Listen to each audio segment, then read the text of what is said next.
What's up, guys? It's your boy, Kris Gomez. You know me on social media, Kris the Shark. And if you're new to my YouTube channel, we're talking everything real estate, e-commerce, entrepreneurship, money, just all kinds of good stuff. And today, I'm gonna show you how I made $280,000 on a deal that everybody else passed on. You're gonna love this. Check it out.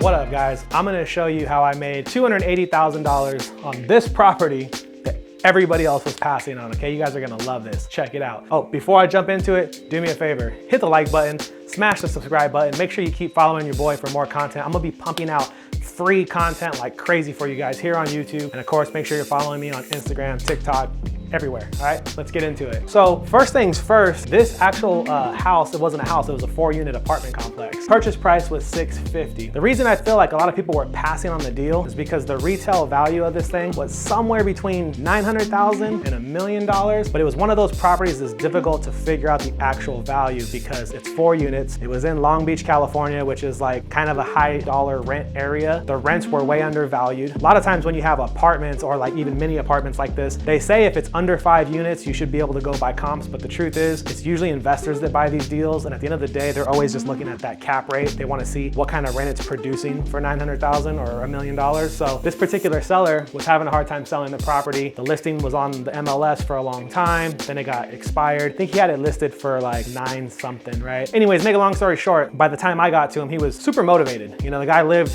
in North Carolina, which we're here in California, so clear on the other side of the country. He just couldn't manage the place no more. And when I was talking to him, found out that he had some motivation. He needed money because he wanted to build a big shop, right? So here's where the magic happens. Check this out. I ended up negotiating this deal for $650,000, okay? When I pitched it to him, I said, hey, that'll be the price, but I have a way you can make extra money, and I'm gonna break it down to you guys the same way I broke it down to him. First thing I did was I identified how much money he needed to build his shop. He told me he needed $250,000. He was building some big fancy shop on his property in North Carolina. So we ended up working it out to where he would carry back $350,000 of the $650,000. So this worked out perfect for me because I was able to convince him to charge me only 4% interest. Basically, I said it like this. His name was Dan. I said, look, Dan, you don't need all the money right now. You only need $250 for your shop, right? So I'll give you $300, that way you have some cushion. The other $350, if you just put it in the bank, it's just gonna sit there. At least let me hold on to it for a few months, you get 4%. He ate it up, okay? So that gave me a monthly payment of $1,166 due to the seller. Now guys, if you've never done a seller financing deal, don't freak out about it, don't be scared of it. It's really, really easy. All you gotta do is call a servicing company. Usually your escrow can refer you to one and they'll handle everything. They'll draw up all the documents, do the transaction of money for you every month. It's very, very simple, okay? In this case, we had a servicing company that was debiting me for the $1,166 to the seller. Now what I did was I went and got private money from one of my investors for another $350. Now if you add up $350 and $350, that's $700,000.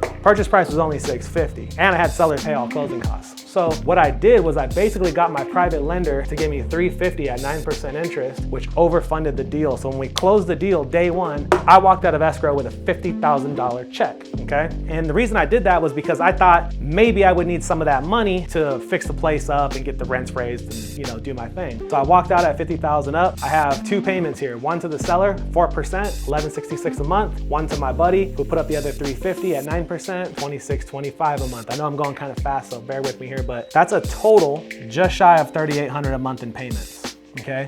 And when I got this place, the rents were right around $5,000 a month, which is super, super low, okay? If you're out of the area, give you an example, a regular 3-bedroom, 2-bath house in Long Beach is $3,500 to $4,000 a month to rent. This particular property had, my memory serves me correctly, it had like a 3-bedroom, 2-bath front house, and then it had 3 little apartments behind it, okay? So I knew it was grossly under rented, and that's why the guy couldn't sell it. And when I did my inspection, it didn't really need a lot of work as far as what I thought, okay? So here's what I did. I put his seller financing together with my friend's money, bought the deal, walked out of escrow with $50,000 up front. okay?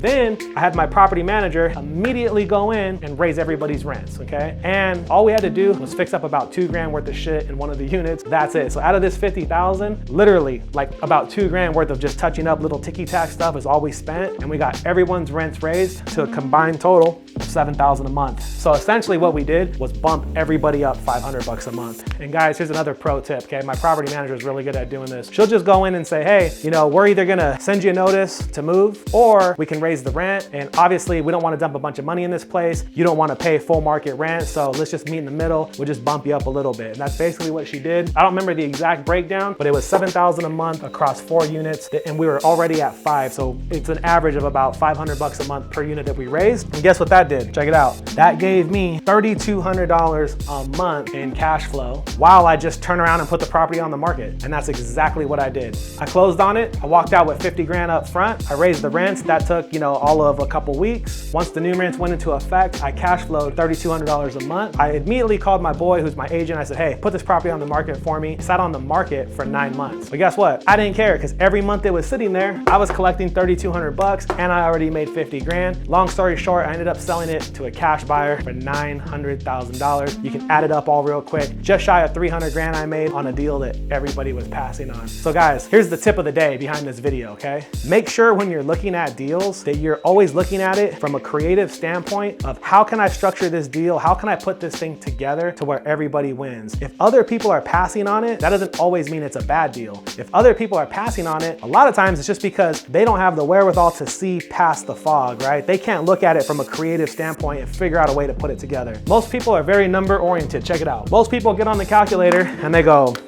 900,000 times 70% minus repairs, blah, blah, blah. Oh, I need to get this thing for 500 grand. It's not a deal. And then they move on. But someone like me comes in and I say, how can I solve a problem here? What can I do to really put this thing together? And I'll tell you what it was in this deal. What made this deal was the fact that I was able to figure out the seller's motivation, that he wanted to build that shop and he didn't need the entire 650 to do that. He owned it free and clear. First of all, he had this place for like 25 years or something crazy, okay? So by me figuring out that he only needed the 250 to 300,000 allowed me to structure the deal with seller financing, allowed me to go get private money for the rest. The seller was actually really happy because I had him agree at 650, but he actually got another 1166 a month for 9 more months. So he ended up actually getting, you know, 660-ish, right? So he made more money, I made more money, I took his headache away, and I got paid very, very well to do it, all right? So if you like this video, like on it, comment on it, subscribe to my channel, forward this to someone that needs to be creative, forward this to someone that needs to see it, all right? And remember, make sure you're keeping up with me on all social media. I'm on Instagram and TikTok all day, every day. This is your boy, Kris Gomez, signing out. Looking forward to seeing you guys on the next video. Peace.